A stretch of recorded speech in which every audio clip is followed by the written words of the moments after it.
São Paulo perto de fechar a venda de Lucas Ferreira para o futebol europeu. Mais um. Falando em venda para a Europa, tem também o PSV interessado em contratação de outra joia. Tem informação também sobre o Arboleda, que se machucou. Quanto tempo vai ficar fora, Gabriel? Vamos falar sobre isso e várias outras notícias do Tricolor. Belezinha? Tranquilão, parceiro? Então vamos embora para as notícias do São Paulo. Todo mundo puto da vida ainda com a eliminação vexatória, né, cara, do São Paulo aí pro Atlético Paranaense, né, ontem o Vasco passou, o Cruzeiro passou, né, aí tipo assim, tem agora Galo, né, Cruzeiro, Corinthians aí, sem Flamengo, sem Palmeiras, ficou mais acessível aí o título da Copa do Brasil para todo mundo, né, aí o São Paulo vai lá e meio eliminado pro Atlético Paranaense. Essa eliminação, para engolir, irmão, olha, eu vou te contar um negócio. Para engolir essa eliminação vai demorar, viu, cara?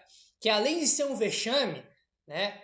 Aí os mais fortes saem da competição, o que daria brecha aí, não só pro São Paulo, né, cara? Pros outros times também, né? Mas o assunto aqui é São Paulo, né? Ficaria bem mais acessível a disputa do título sem Flamengo e Palmeiras. São Paulo vai lá e é eliminado por um time que tá em 10º, não sei quanto, da Série B do Campeonato Brasileiro. A gente tem que aguentar provocaçãozinha nas redes sociais. Os caras estão provocando o São Paulo ainda, né, cara? Eu te contar o negócio aí, viu, cara? Pra engolir isso aí vai ser, olha... Vai demorar pra engolir isso aí, irmão. Vai demorar pra engolir isso aí. Apesar que também tem tempo pra chorar, porque terça-feira já tem o Atlético Nacional lá em Medellín. Jogo de ida aí, tem que trazer um bom resultado. Entendeu? Tem que trazer um bom resultado aí, porque senão, irmão, se brincar, né, o ano acaba em agosto. Então, irmão, que São Paulo trate aí de fazer um jogo decente lá em Medellín e trazer um bom resultado aí. Tô falando de Medellín, mas realmente tem vitória, né? São Paulo e vitória do Morumbi aí. Jogo também importante, tem que vencer pelo Campeonato Brasileiro, tá? Olha, aconteceu um negócio que é o seguinte. A CBF divulgou aí o áudio do VAR dos jogos da quarta-feira e só não divulgou o áudio de um jogo, que foi o do São Paulo. Olha só, logo após o fim da rodada de quarta-feira, a CBF publicou análise do VAR de 3 das 4 partidas das oitavas de finais da Copa do Brasil, dos jogos de quarta, tá? O único jogo que não teve nenhum lance divulgado foi justamente o que contou com a maior polêmica, a expulsão do goleiro Rafael na eliminação do São Paulo por Atlético Paranaense.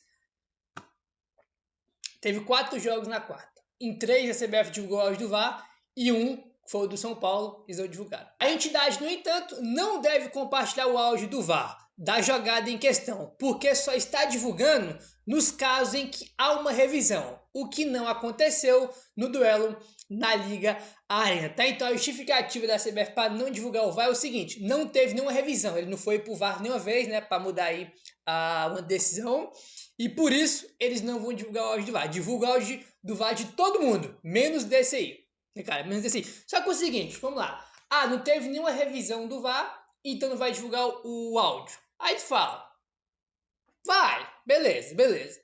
Só que, a partir do momento que o bonitão, como é que é o nome do bonitão aqui? O bonitão Felipe Fernandes de Lima, a partir do momento que o Felipe Fernandes de Lima expulsa o Rafael e ele fica um tempão conversando com o VAR, aí tem que divulgar o áudio. O que é que os caras conversaram naquele tempo lá? Né? Pô, o Rafael foi expulso, ficaram um tempão naquela rodinha lá dos caras enchendo o saco do juiz, reclamando, e o árbitro ficou um tempão conversando com o cara lá do VAR. Entendeu? A partir do momento que tem um lance muito polêmico desse, né, a gente tem que ouvir pelo menos o que os caras estavam conversando. Ou será que tem alguma coisa que não pode ser divulgada que a gente não pode ver? Estão escondendo alguma coisa que a gente não sabe? Não teve a revisão, é verdade, mas, cara, tem que divulgar o áudio, velho. Entendeu? A CBF já tem um monte de árbitro lixo. A CBF é uma vergonha. Entendeu? Em todos os aspectos. Os caras ainda, em vez de facilitar as coisas, de evitar a polêmica, não, os caras vão lá e aumentam ainda. Não, teve esse lance aí que foi polêmico, então não vamos divulgar o áudio. Pô, os caras ficaram conversando um tempão lá, velho. Se ficaram conversando um tempão, a gente pode escutar o que eles estavam conversando. Mesmo não tendo uma revisão aí, né, cara? Olha, eu vou te contar o negócio, né? Mas acho que o nosso presidente blogueirinho não deve estar muito preocupado com isso aí, não, né? Toma tapa na cara do Petralha em relação à carga de ingresso da torcida, né, cara? E agora, mas essa palhaçada aí, fomos prejudicados, né? Aliás, foi prejudicado não, a gente foi roubado, né? E vou encher a boca pra falar, a gente foi roubado na semifinal do Paulistão. Aconteceu o quê? Nada. O árbitro tá apitando até hoje, nada mudou, né? E fomos eliminados também da Copa do Brasil com um lance no mínimo polêmico, para não dizer outra coisa. Entendeu? E nem a porra do áudio do VAR a gente tem para escutar o que os caras estavam conversando. Entendeu? Mas que o blogueirinho deve estar preocupado com outra coisa, nem postar foto em rede social, né? O Belmonte está preocupado em política, em ser o próximo presidente.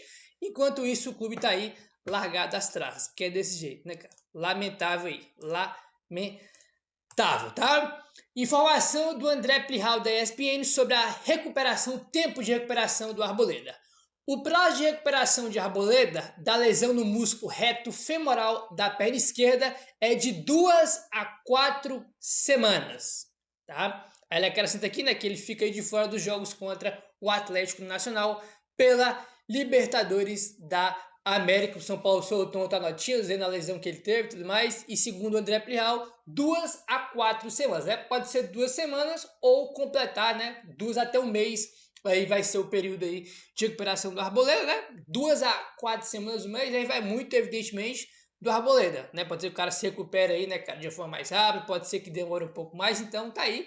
Agora, a Gabriela entregou a paçoca, mas a gente vai ter que jogar com o Sabino agora, né? O Sabino agora vai ser titular e não tem reserva. Pelo menos se o Crespo manter a linha de 3 zagueiros. Sabino, Alan Franco e Ferrarese. Só tem os 3, né? No banco tem ninguém. Tem o Negruti, que isso é informação que ele tá treinando de zagueiro, mas não é um zagueiro de ofício, né? E também ele jogou de zagueiro na base. No profissional não jogou de zagueiro ainda. Já teve atuação na base aí, jogando na zaga, mas, cara, assim, antes do Arboleda se machucar, já tinha que trazer um zagueiro, né? Você pode jogar alguns jogos aí já sem nenhum zagueiro no banco, né? O Ferrarese estava suspenso contra o Atlético no jogo de ida, não tinha zagueiro no banco. Contra o Inter, o Alan Franco estava suspenso, não tinha zagueiro no banco. Então já precisava de um zagueiro a partir do momento que o Juan Tressoldi voltou lá para a Itália. Entendeu? Já tinha que ter trago mais um. Aí agora, sem o Arboleda, ficou bastante complicado aí. Bastante complicado aí, né? Enfim, o que é bastante complicado também, difícil de engolir, é o São Paulo do ano aí, os garotos de Cotia para Europa, né? Vamos começar falando aí sobre o Henrique Carmo. Segundo o Globoesporte.com, o PSV da Holanda voltou a procurar o São Paulo para tentar o empréstimo do atacante Henrique Carmo. As conversas estão em andamento. Já não basta doar os moleques, né, cara? Agora só falta liberar o moleque aí por empréstimo. Os holandeses querem contratar o jogador de 18 anos por empréstimo, com um valor de compra fixado. Esse valor, porém, ainda está distante do que o São Paulo imagina, tá? Então os caras querem um empréstimo do Henrique Carmo, né? E vai ter ali uma opção de compra, só que esse valor de opção de compra não tá ainda, né, cara, nos valores que o São Paulo quer. Entendeu? Não tá nesses valores aí que o São Paulo quer, entendeu? Ele tem contrato com o São Paulo até 2028, renovou tem pouco tempo, né? Não vou lembrar se ele renovou, acho que foi no comecinho desse ano ou foi no fim do ano passado, alguma coisa nesse sentido aí. Pô, ele jogou pouquíssimos jogos no time de cima, né? Usou o objetivo dele para jogar, sei lá, 1, 2 jogos só, né? Ele quase não jogou no time aí de cima do ano passado. Aí tá aí, beleza, né? Informação do GE, os caras têm interesse, empréstimo com o valor de opção de compra, mas esse valor, o São Paulo, os caras não chegaram nesse valor que o São Paulo quer ainda. Tudo bem. Agora prestem atenção nisso aqui, tá? Nesse trechinho que o Gé traz. Guardem isso na memória de vocês e guarda. E vamos esperar, né, para ver se ele vai ser vendido ou não. No fim do ano passado, enquanto o São Paulo ainda negociava a renovação de Henrique Carmo, o PSV já havia demonstrado interesse na contratação do atacante. Na época, o São Paulo considerava um bom negócio vender o jogador por 8 milhões de euros, por 70% dos direitos econômicos. Tá? Então, pega a visão do bagulho. O São Paulo, no ano passado, né, achava bom aí, né? A diretoria ali entendia que 8 milhões de euros é um negócio bom para vender. Aí agora o PSV voltou a ter interesse no jogador. Vamos ver por quanto os caras vão vender aí o Henrique Carmo. Se é que vai confirmar, evidentemente, essa negociação, né? 8 milhões de euros, né? Vamos só aguardar por quanto que os caras vão vender aí o garoto, se é que esse negócio vai se confirmar. Bom, aí detalhe, né? Esses 8 milhões de euros serei por 70% no fim do ano passado, 2024. O São Paulo é dono de 90%, tá? Os Paulo tem 90% dos direitos do Henrique Carmo, né? Então guarda na memória sempre que a gente vai lembrar disso aí mais pra frente, né? Que é capaz, a cara da diretoria de São Paulo é o quê? não vender por 8 milhões de euros ano passado e vender por um valor menor agora. É a cara dos caras fazerem isso, né? Vamos falar aqui antes, para depois falar que a gente não é engenheiro de obra pronta, que só critica, né? A cara deles é vender o moleque por um valor menor, né, do que não foi vendido em 2024. É a cara da diretoria, é a cara dos dois patetas Casares e Belmonte fazer um negócio desse. Põe esse valor na memória, entendeu? E vamos aguardar aí as cenas dos próximos capítulos, tá? Não se esqueça disso aí, tá bom? Enfim, se o São Paulo tá conversando aí com o PSV para vender o Henrique Carmo, o Lucas Ferreira parece estar mais perto. Segundo o Globoesporte.com, o São Paulo está perto de vender o atacante Lucas Ferreira para o Shakhtar Donetsk da Ucrânia. O clube europeu fez uma proposta de 8 milhões de euros, que daí, né, 50 milhões e meio de reais, de acordo com a cotação atual de ontem, quinta-feira, tá? Então, 8 milhões de euros é o negócio aí que o São Paulo está negociando, né? Tá aí em moldes ainda de negócio, não tá fechado ainda tá negociando ainda essa venda aí para o Shakhtar Donetsk do Lucas Ferreira por 8 milhões de euros.